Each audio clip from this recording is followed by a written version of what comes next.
I would be curious, does the president believe spending $73 trillion over the next 10 years will reduce inflation or increase inflation? The president believes the fiscally responsible thing to do is to pay for our proposals. That is why you see this budget bring down deficits over the 10-year period by over $1 trillion.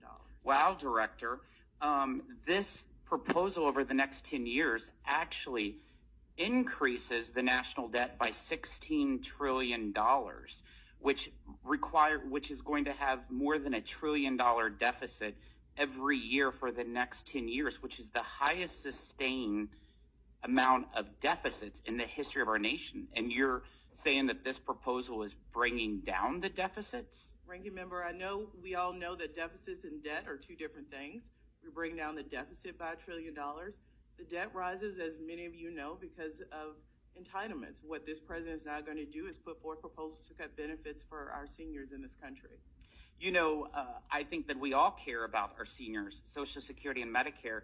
That's why this proposal, Director, is very alarming to me, that by the year 2032, thanks to the $73 trillion worth of spending and the more than $1 trillion deficits every year by the proposal of this budget, that we are going to be at $45 trillion of our national debt.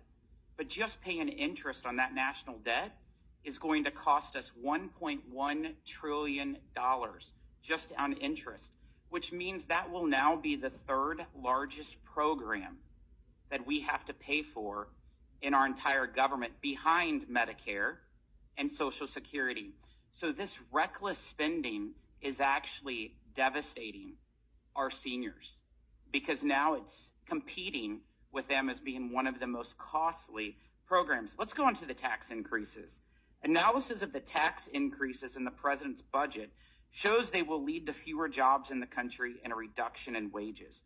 What is the president's rationale for imposing tax increases that will harm jobs, particularly when the country is trying to emerge from a pandemic? I'd be interested in seeing your analysis. The president has been very clear. He will not subscribe to trickle-down economics.